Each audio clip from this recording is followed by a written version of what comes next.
LCM of the numbers, ఇక్కడ numbers ఇస్తున్నాను.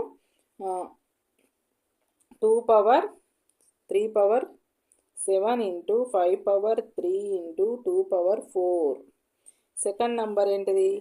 3 power 2 into 7 power 4 into 2 power 8. So ఇక్కడ LCM HCF మీకు చెప్తాను, ఒకసారి చూడండి. ఎల్సిఎం ఎట్లా సెలెక్ట్ చేసుకోవాలి, హెచ్సిఎఫ్ ఎట్లా ఫైండ్ అవుట్ చేయాలి. ఆల్రెడీ ఇక్కడ ప్రైమ్ ఫ్యాక్టరైజేషన్ చేసి ఉంది. మీకు ఎల్సిఎం అడిగింది కానీ ఇక్కడ హెచ్సిఎఫ్ కూడా చెప్తాను. సో ఎల్సిఎం అంటే ఇక్కడ కామన్ ఫ్యాక్టర్స్ని ఒకసారి ఐడెంటిఫై చేసుకుందాం. ఓకే, ఇక్కడ ఉంది. సో కామన్ ఫ్యాక్టర్స్లో ఎల్సిఎం అప్పుడేమో హైయెస్ట్ ఎక్స్పోనెంట్ తీసుకోవాలి. కామన్ ఫ్యాక్టర్స్ ఈ రెండిట్లకి వెళ్ళి హైయెస్ట్ ఎక్స్పోనెంట్ దేనికి ఉంది? దీనికి ఉంది. ఇంటూ మరి ఈ రెండిట్లలో దేనికి ఉంది? దీనికా 2 పవర్ 8. ఇంకా మిగిలినవన్నీ రాసేసేయాలి. మిగిలినవి 5 పవర్ 3 యాజ్ ఇట్ ఈస్గా రాసేయాలి. This is the LCM. మరి హెచ్సిఎఫ్ ఏమవుతుంది? హెచ్సిఎఫ్ ఓన్లీ కామన్ ఫ్యాక్టర్స్లలో లీస్ట్ ఎక్స్పోనెంట్దే తీసుకోవాలి. మరి లీస్ట్ ఎక్స్పోనెంట్ ఏమవుతుంది? ఇక్కడ 3 పవర్ 2. సో ఇక్కడ ఇందులో కామన్ ఫ్యాక్టర్స్లో least exponent 4, 2 power 4. This is the answer. ఓకేనా? అంటే మనకి ఇచ్చిన ప్రైమ్ ఫ్యాక్టరైజేషన్ నుండి, అంటే నంబర్స్ ఇస్తే వాటిని ప్రైమ్ ఫ్యాక్టరైజేషన్ చేసుకోవాలి. ఇట్లా చేసుకున్న తర్వాత ప్రాసెస్ ఏంటి అంటే కామన్ ఫ్యాక్టర్స్ని మనము ఐడెంటిఫై చేసి దాంట్లో హైయెస్ట్ ఎక్స్పోనెంట్ తీసుకోవాలి. హైయెస్ట్ ఎక్స్పోనెంట్ దేనికి? ఎల్సిఎంకి. మరి మిగిలినవి కూడా మనము సెలెక్ట్ చేసుకోవాలి. దేంట్లో? ఎల్సిఎంలో. హెచ్సిఎఫ్లో రాయాల్సిన అవసరం లేదు. కాబట్టి హెచ్సిఎఫ్ ప్రాసెస్, ఎల్సిఎం ప్రాసెస్ ఒకసారి అర్థం చేసుకోండి.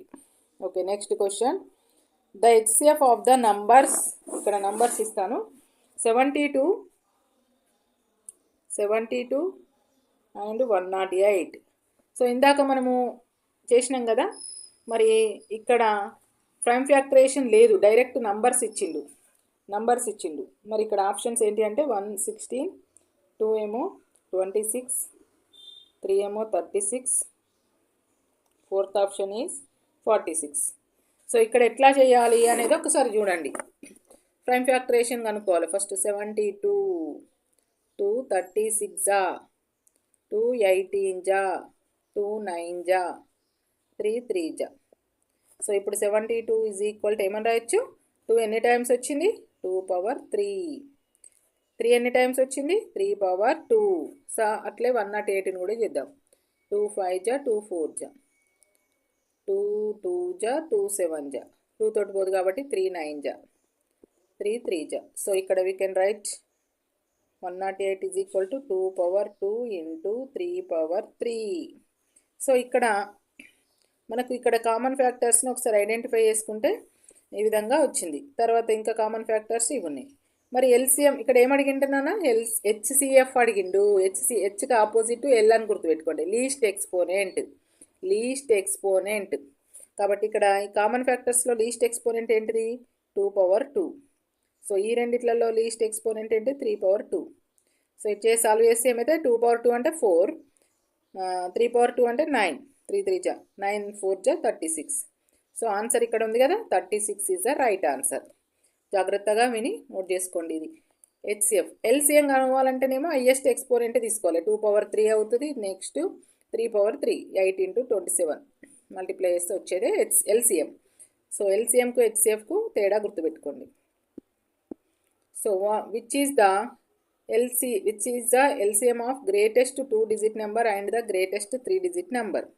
సో ఇక్కడ క్వశ్చన్ మళ్ళీ అగైన్ నంబర్స్ ఇవ్వకుండా మిమ్మల్ని కొంచెం లాజికల్గా అడిగిండు question. What is the greatest 2 digit number? Greatest 2 digit number 99. Greatest 3 digit number 999. ఓకేనా? సో ఇక్కడ ఆప్షన్స్ మీకు ఇస్తాను చూడండి. ఆప్షన్స్ చూద్దాం. ఆప్షన్స్ వేసే ముందు ఒకసారి 99 3 33 సో 99 3 11 సో ఇక్కడ ఏమని రాయొచ్చు? 99 is equal to 3 into 3 into 11. అంతేనా? తర్వాత 999 చేయండి.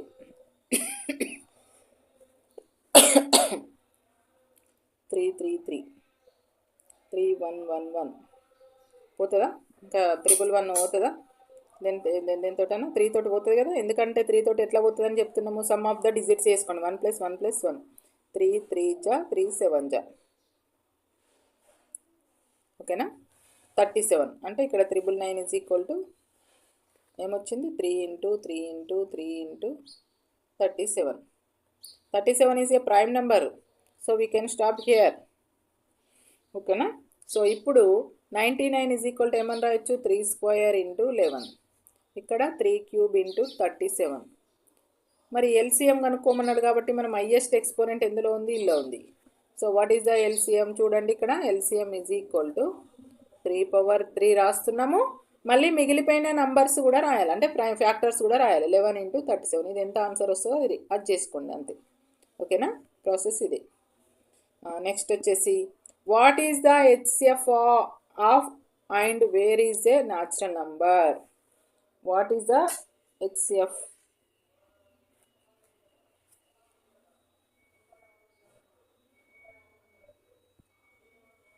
ఓకే, అది క్వశ్చన్ రాంగ్ ఉంది. The LCM of 6,7. The LCM of 6,7 ఏంటి? What is the LCM of 6,7?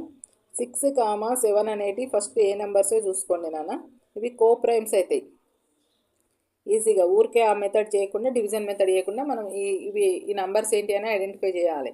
చేసినప్పుడు ఎల్సిఎం ఏంటంటే రెండింటిని మల్టిప్లై చేయాలి. 6 7 జా 42. మరి హెచ్సిఎఫ్ ఏంటి? హెచ్సిఎఫ్ ఏంటి? కో ప్రైమ్స్కి హెచ్సిఎఫ్ 1 ఉంటుంది, హైయెస్ట్ కామన్ ఫ్యాక్టర్. ఎందుకంటే ఈ రెండు కూడా కో ప్రైమ్స్ అంటే ఏంటి?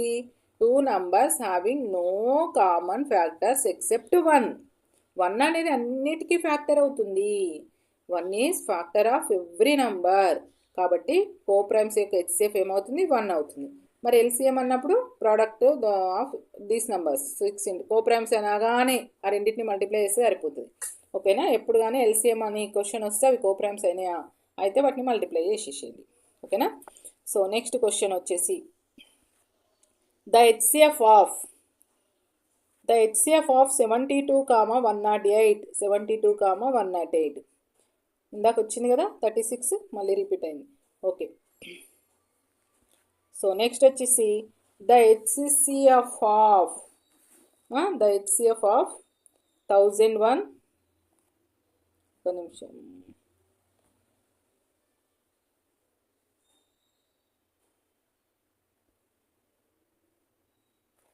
The HCF of 7, 8, 9 ఈజ్, ఇక్కడ 3 నెంబర్స్ ఉన్నాయి. 3 నెంబర్స్ ఉన్నాయి అని మనం కన్ఫ్యూజ్ కావద్దు, ప్రాసెస్ అయితే అదే. సో 7కి ఫ్యాక్టర్స్ ఏంటి? 1 ఇంటూ 7. 8కి ఫ్యాక్టర్స్ ఏంటిది? 2/3. సో 9కి ఫ్యాక్టర్స్ ఏంటిది? 3/2. సో అన్నిట్లలో కూడా 1 ఉందనుకోండి ఒకసారి. ఇందులో హెచ్సిఎఫ్ అంటే ఏంటిది? కామన్ ఫ్యాక్టర్సే కదా, ఇవన్నీ కూడా కో ప్రైమ్సే. కామన్ ఫ్యాక్టర్స్ ఏమీ లేవు వీటికి, 1 తప్ప. ఏమీ లేనప్పుడు, కామన్ ఫ్యాక్టర్స్ ఏమీ ఐడెంటిఫై చేయనప్పుడు వాటికి 1 ఉంటుంది. That is the HCF of given numbers. So answer is 3. Third option is the right answer. So next question, what is the LCM and least prime? What is the LCM of least prime and least composite number? ఓకేనా. So least prime ఏంటి నాన్న? What is the least prime? So least prime into least composite. Second option is 2, third option is least composite, fourth option is 6 అని ఇచ్చిండు. So least prime ఏంటి? What is the least prime అంటే 2. Least composite number ఏంటి? Least composite number 4. అంతేనా. Least composite number 1 2 3 4 composite number. Least prime ఏంటి? ఇది. మరి LCM కనుక్కోవాలంటే దీని ప్రాసెస్ ఏంటిది? 2 ఏంటిది నాన్న? ఎల్సిఎం డివిజన్ మెథడ్లో వేస్తే 2 4 ఎల్సిఎం ఏమైతే 2 1 జా 2 2 2 జా. సో 2 1 జా, సో 2 2 జా 4 లీస్ట్ కాంపోజిట్ అవుతుంది. లీస్ట్ కాంపోజిట్ ఇక్కడ మనకు 4 అనేది ఇవ్వకుండా, డైరెక్ట్గా 4 అనేది ఇవ్వకుండా లీస్ట్ కాంపోజిట్ అని ఇచ్చిండు. కాబట్టి మీరు గమనించాలి ఈ విషయాన్ని. ఓకేనా. నంబర్సే కాకుండా ఇట్లా లీస్ట్ కాంపోజిట్, ఇలా లీస్ట్ కాంపోజిట్ ఏంటిది? 4 కాబట్టి 4 ఈజ్ ద రైట్ ఆన్సర్. ఓకేనా. నెక్స్ట్ వచ్చేసి the product of LCM and HCF. The product of LCM and HCF of the least prime and least composite number. ఓకేనా. Least prime and least composite number. మరి least prime ఏమవుతుంది మనకి ఇక్కడ? Least prime ఏమవుతుంది? 2. Least prime ఇక్కడ ఏమన్నాడు? Product of LCM and HCF of the least అంటే first least prime least కాంపోజిట్ది ఎల్సిఎం హెచ్సిఎఫ్ అనుకుందాం. ఎల్సిఎం ఏమొచ్చింది? ఇందాక 4 వచ్చింది. హెచ్సిఎఫ్ ఏమవుతుంది? హెచ్సిఎఫ్ ఏమవుతుంది నాన్న? 2, 4 హెచ్సిఎఫ్ ఏమవుతుంది? ఇక్కడ కూడా ఒక కండిషన్ చెప్తున్నా మీకు. 2 నంబర్స్ తీసుకున్నప్పుడు ఆ 2 నంబర్స్లో 2కి మల్టిపుల్స్ 4 యొక్క ఫ్యాక్టర్ 2, 2 యొక్క మల్టిపుల్ 4 కాబట్టి 4 ఈజ్ ద హైయెస్ట్ నెంబర్ ఏమో ఎల్సిఎం అవుతుంది, లోయెస్ట్ నెంబర్ ఏమో హెచ్సిఎఫ్ అవుతుంది లీస్ట్ నెంబర్. కాబట్టి గుర్తుపెట్టుకోండి, ఇటువంటి నంబర్స్ పేర్ ఆఫ్ నంబర్స్ వచ్చినప్పుడు 2 is the factor of 4, 4 is the multiple of 2. కాబట్టి ఇలా పెద్ద నెంబర్నే బిగ్ నెంబరే మనకు ఎల్సిఎం అవుతుంది. Least common multiple highest common factor అవుతుంది ఇది. సో 2 ఇక్కడ ఏమన్నాడు? The product of LCM and HCF అంటే 4 × 2 8. సో నెక్స్ట్ క్వశ్చన్ ఏంటంటే n² - 1. n² ఇక్కడ ఏమొస్తుందంటే n² - 1 is divisible by 8 if n is. Question ఏంటిదంటే n² -